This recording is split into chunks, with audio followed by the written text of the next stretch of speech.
Ok, je vous invite à trouver Jean 15. Nous avons déjà parlé de deux manières très pratiques, spécifiques, que Dieu nous donne dans sa parole, de le glorifier. Bien sûr, soit que nous mangions, soit que nous buvions, soit que nous fassions quelque autre chose, nous devons tout faire pour la gloire de Dieu. Mais il y a des choses soulignées dans la parole de Dieu qui lui donnent la gloire. Quelle était la première chose que nous avons vue? On l'a pris en Josué, vous vous rappelez? Voilà, et l'histoire de Akan, et c'est le fait de confesser nos péchés. Ça donne gloire à Dieu. Un pécheur peut glorifier Dieu en confessant ses péchés. Et la deuxième chose que nous avons vue ensemble, on a pris l'exemple d'Abraham.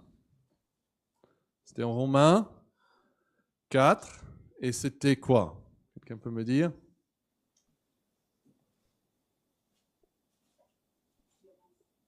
Pardon? Voilà, espérant contre toute espérance. Notre foi en Dieu dans une situation où tout dit le contraire. C'est vraiment marcher par la foi parce qu'il n'y a rien à voir. Enfin, tout ce qu'on voit nous dit le contraire, hein, mais on garde la foi dans la promesse de Dieu, comme Abraham a fait lorsqu'il était vieux, sa femme était vieille, hein, il a continué à espérer. Même si, même pour Abraham, c'était pas parfaite, hein, sa foi n'était pas parfaite, il y avait des lacunes, mais il donnait quand même gloire à Dieu. Dieu recevait la gloire, même dans une foi imparfaite. Aujourd'hui, regardez Jean 15 et le verset 8. Jésus parle ici. Il est avec ses disciples, il est dans la chambre haute, il est ici la nuit avant sa crucifixion. Et il dit, si vous portez beaucoup de fruits, c'est ainsi que mon Père sera glorifié et que vous serez mes disciples. Donc, selon Jésus ici, quel est un moyen de glorifier Dieu en portant beaucoup de fruits? Voilà, ça c'est notre considération pour ce soir. Et on va juste prendre ce texte à partir du verset 1. Jean 15, verset 1. Il y a dans l'évangile de Jean 7, je crois, fois où Jésus dit « Je suis la porte », par exemple. « Je suis la lumière du monde ». Ici, c'est la dernière de ces choses. Et il dit « Je suis le vrai cep ». La semeur dit « Je suis la vraie plante de vigne ». En français courant, on a « Je suis la vraie vigne ». Mais c'est le cep, je suis le vrai cep et mon Père est le vigneron. Dans l'Ancien Testament, on ne va pas le voir, mais si vous connaissez un peu, la vigne symbolise fréquemment Israël, hein, un peuple qui était en alliance avec Dieu. Mais quelqu'un a démontré que quand vous regardez ces passages, c'est que l'image de la vigne dans l'Ancien Testament est souvent associée à l'incapacité d'Israël ou à produire de fruits. En fait, la plupart du temps, c'est une image, on va dire, une mauvaise image. Dieu a planté une vigne et puis il y a du mauvais raisin. La vigne ne porte pas du fruit.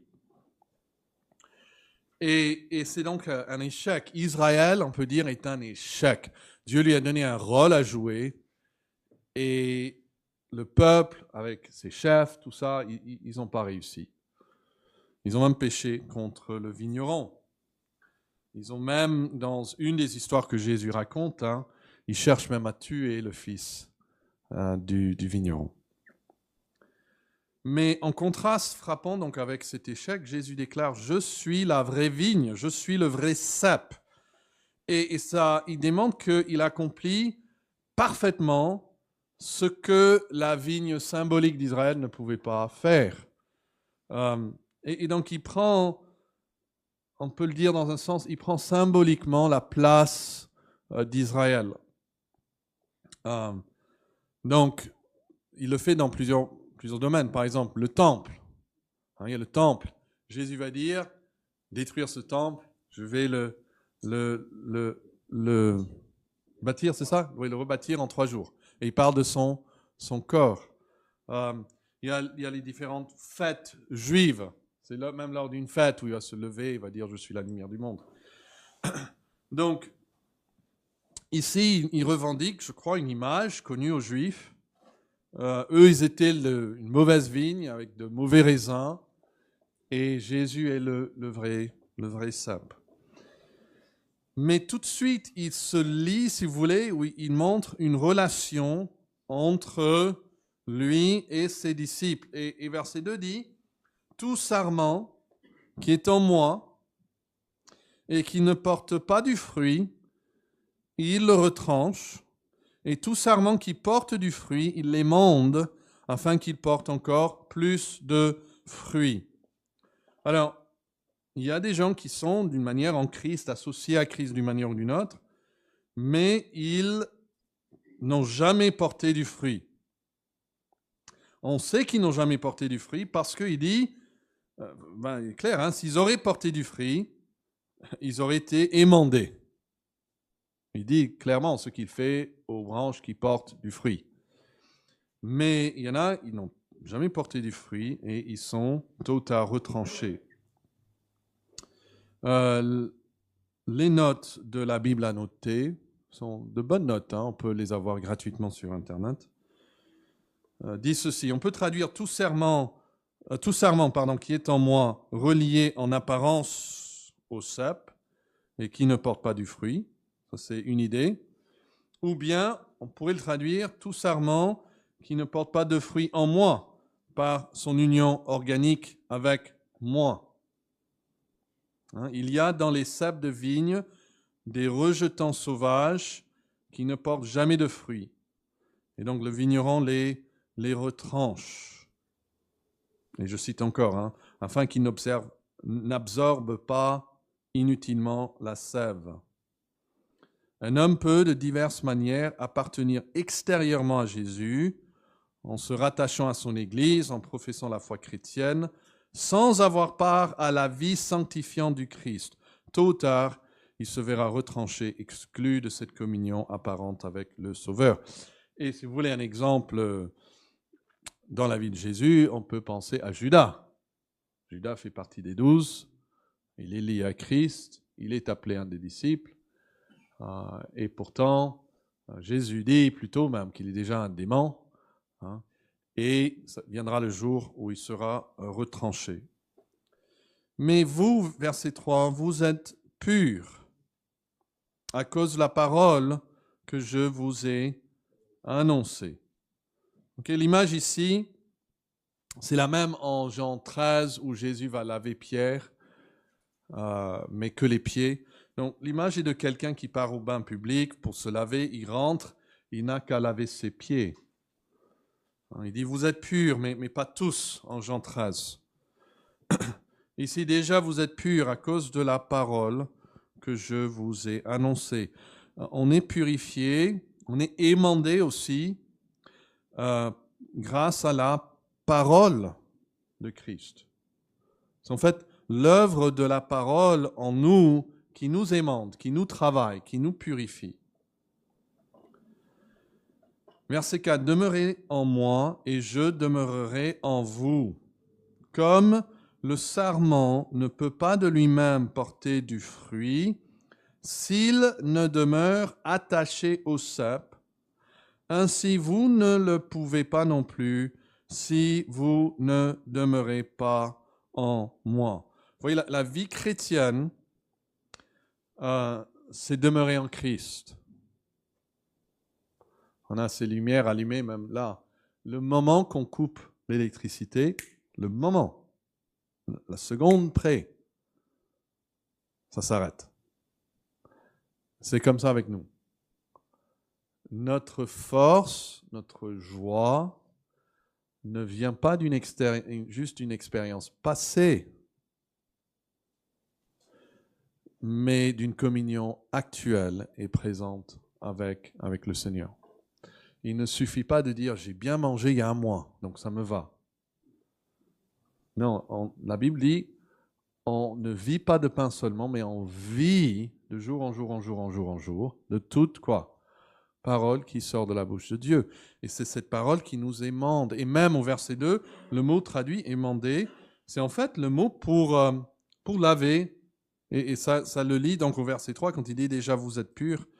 Et donc c'est la parole donc qui nous émande et qui nous purifie, qui nous aide à demeurer en Christ. Et c'est quelque chose qui se fait de jour en jour, en jour en jour. Vous avez besoin demain matin de vous lever, prendre du temps avec le Seigneur et de vivre en communion avec lui.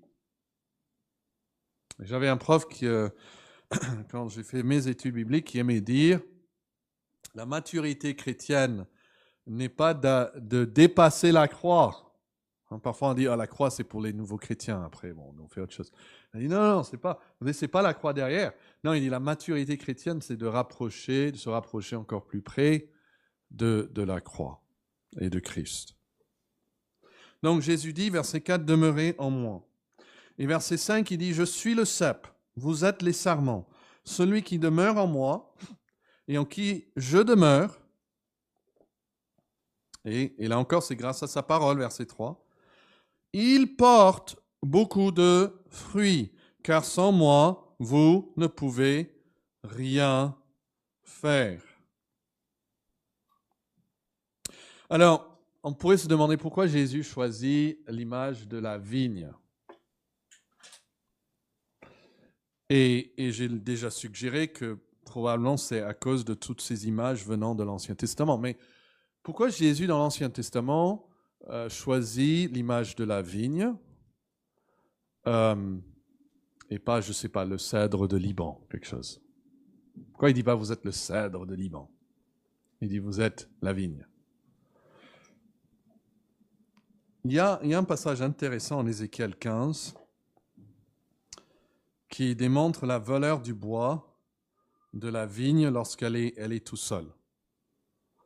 Je vais vous lire ces versets dans la Bible en français courant. Il dit « Le Seigneur m'adressa la parole », c'est Ézéchiel 15. « Toi, l'homme, penses-tu que le bois de la vigne a plus de valeur que n'importe quel autre bois provenant des arbres de la forêt ?» Il y a ces questions maintenant. Peut-on en tirer de quoi façonner un objet?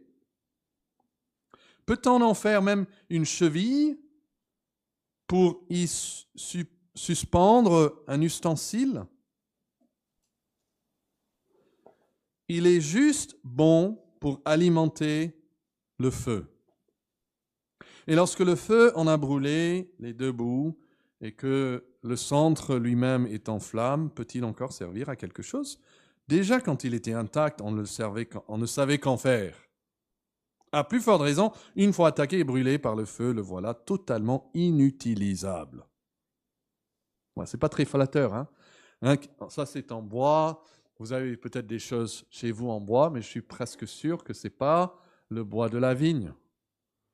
Elle n'est pas forte, la vigne n'est pas belle, hein?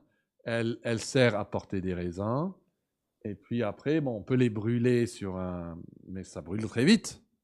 Même dans la cheminée, ça brûle extrêmement vite. Ça ne va pas chauffer pendant longtemps un foyer. Et donc, Jésus dit, vous savez, sans moi, vous pouvez rien faire. Notre valeur sans Christ est à presque zéro, quoi. Et je reviens ici donc à Jean 15, verset 6. « Si quelqu'un ne demeure pas en moi, il est jeté dehors, comme le sarment, et il sèche, et puis on le ramasse, on le jette au feu, et il brûle. » Parfois, on pense, je suis trop occupé pour le Seigneur, j'ai trop d'importance pour la communion avec Dieu. Jésus est en train de dire, sans moi, vous ne valez rien. Vous ne pouvez rien faire. Mais si, verset 7, si vous demeurez en moi, que mes paroles demeurent en vous, voyez, encore la place de la parole, demandez ce que vous voudrez et cela vous sera accordé. Si vous portez beaucoup de fruits, c'est ainsi que mon Père sera glorifié et que vous serez mes disciples. Alors ici, l'image, c'est de la vigne qui est attachée, ou le sarment qui est attaché au cep. Dans le psaume 1, l'image est différente. C'est quoi? C'est un arbre, mais qui est planté près d'un courant d'eau. Donc il y a l'arbre qui reçoit l'eau. Ici, c'est le sarment qui reçoit la vie, la sève du cep. Mais pourquoi veut-on prospérer? Comme par le psaume 1. Est-ce que c'est juste pour avoir une vie plus paisible? Pour avoir moins de problèmes dans la vie? Pour se sentir mieux? Parce que c'est vrai que quand on a échec après échec après échec, après on se demande à quoi ça sert? Est-ce que c'est pour se booster émotionnellement? La raison ici en Jean 15, verset 8, la raison ultime doit être la gloire de Dieu. La gloire de Dieu. Et ce qui est très beau, c'est que Dieu est glorifié en moi. N'est-ce pas beau? Dieu peut être glorifié en moi. Et je vous ai partagé, ceux qui ont reçu mon SMS aujourd'hui, cette citation de Louis Bonnet, de la Bible annotée. Il dit « Dieu, dans ses perfections, sa puissance, sa sainteté, son amour, se glorifie en reproduisant dans le moindre de ses enfants ces divins traits de sa ressemblance. » Donc il se glorifie, il dit, plus que par toute la magnificence des œuvres de la création. C'est fort, parce que nous savons que les cieux racontent la gloire de Dieu. Racontent quoi, là? Voilà, donc on est dans le contexte de Dieu qui se glorifie. On doit regarder le ciel, les étoiles, les astres, la complexité de tout cela et voir la main de Dieu. Il est glorifié dans la nature. Mais M. Bonnet est en train de nous dire qu'il est encore plus glorifié quand des pécheurs comme nous sont transformés. Nous pouvons lui donner plus de gloire que les étoiles, que la nature. Parce que nous faisons d'ailleurs partie de sa création, n'est-ce pas? Nous sommes créés comme tous les autres. Mais nous sommes créés à l'image, quoi, de Dieu. Donc, parmi toute sa création, l'homme est vraiment ce qui est créé à l'image de Dieu. Et puis, en Christ, il est en train de faire de nous une nouvelle création.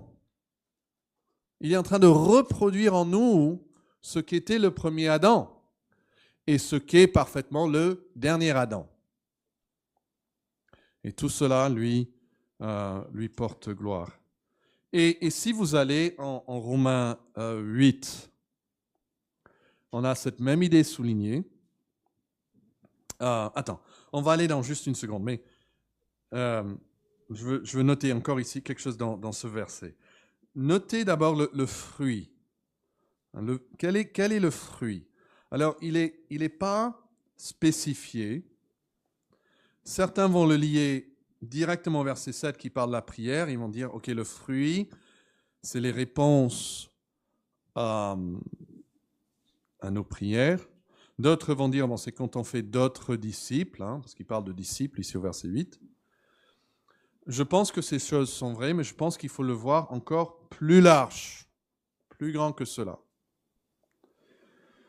Encore, mon professeur de théologie, il a dit, le fruit n'est pas précisé, mais il est clair qu'une espèce produit la même espèce. Le cep produit dans les sarments, c'est la même vie. Donc, nous ressemblons de plus en plus à Jésus-Christ. C'est ça le fruit. Galate va parler du fruit de l'esprit. Et le fruit de l'esprit, c'est les caractéristiques qu'a déjà le Saint-Esprit, comme l'amour, la joie, la paix, la patience, la bonté, la bienveillance, la fidélité, la maîtrise de soi. Et c'est ici où je veux attirer votre attention en Romains 8, qui dit que toute chose concourt au bien de ceux qui aiment Dieu, de ceux qui sont appelés selon son dessein. Et puis ça continue, ce qu'il a prédestiné, il les a appelés, ce qu'il a appelé, il les a justifiés, ce qu'il a justifié, il les a aussi glorifiés. Mais tout cela arrive encore au but que Jésus-Christ soit le quoi? Le premier-né parmi beaucoup de frères.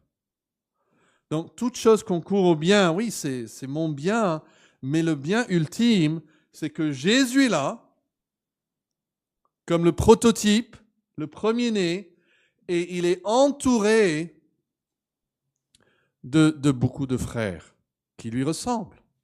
Et quand on se voit au ciel, on voit Christ les uns dans les autres. C'est beau pour nous, c'est notre joie. Nous sommes nous-mêmes glorifiés. La Bible parle de notre glorification. Mais notre glorification glorifie, après tout, qui?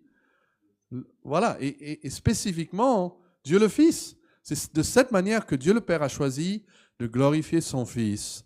C'est de le rendre le premier-né parmi beaucoup de frères. C'est de faire de ces millions de personnes des gens qui lui ressemblent. Imitation, on dit, ou là, c'est la meilleure des flatteries, je crois. C'est une expression comme ça.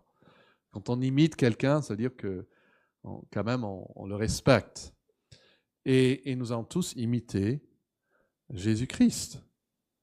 Donc tout ça, c'est porter du fruit. C'est être de plus en plus dans tous les aspects, l'amour, la joie, la paix, mais dans tous les aspects, plus comme Jésus-Christ.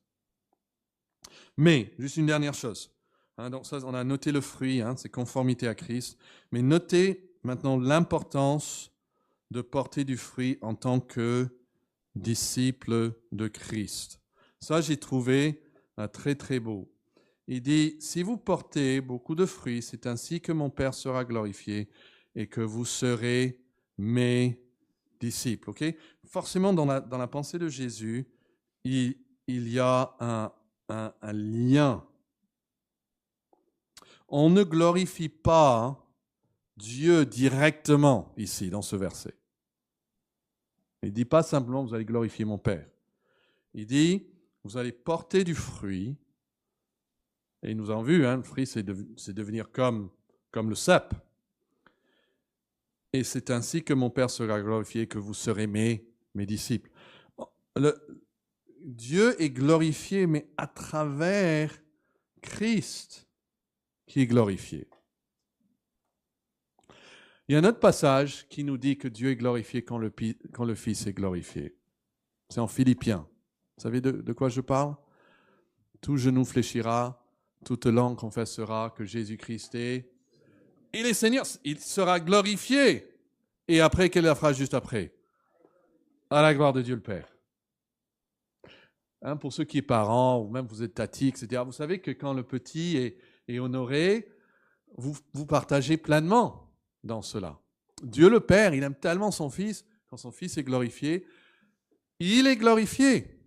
Mais ici, Dieu le Père est glorifié quand nous portons du fruit en tant que disciples de Jésus-Christ. C'est-à-dire le plus en plus que c'est évident, pas simplement au monde, mais à Dieu lui-même, que je suis de plus en plus celui qui suit Jésus, qui l'obéit, qui l'imite, je suis de plus en plus son disciple dans tous les domaines, c'est ainsi que je porte beaucoup de fruits et que Christ est glorifié et que le Père lui-même est glorifié dans ce processus. Dieu a tant aimé le monde qu'il a envoyé son Fils unique, oui, mais afin que nous soyons sauvés et transformés, que nous devenions disciples de Jésus-Christ. Et c'est dans ce phénomène-là que le Père lui-même est glorifié. Et c'est pour ça, à la fin de Matthieu, il dit, allez, faites de toutes les nations des quoi? Des disciples de Jésus-Christ. Et c'est en tant que disciple de Jésus-Christ que je porte du fruit et que le Père est ainsi, il est glorifié, parce que Christ est glorifié. Donc je glorifie le Père en glorifiant le Fils, je glorifie le Fils dans cette relation de disciple, en me soumettant, l'obéissant, et en portant du fruit qui me rend plus conforme à lui. Il veut que nous soyons tous des petits chrétiens, littéralement, des petits Christ. Et vous dites, ouais, je ne suis pas très connu dans le monde. Peut-être, mais les anges nous voient. Dieu le Père, Dieu le Fils, Dieu le Saint-Esprit nous voient. Et parfois, Dieu dit même à Satan, regarde mon serviteur là-bas. Et même donc devant les principalités, les puissances des ténèbres, nous glorifions Dieu lorsque nous sommes fidèles à lui et que nous sommes des disciples qui le suivent malgré tout. Donc que Dieu nous aide à... Prions pour cela, les uns les autres, que Dieu nous aide à être des vrais disciples qui le glorifient. Ok, on va aller à la prière. Et si on peut, prier pour les sujets, mais prions aussi pour ces manières de glorifier le Seigneur.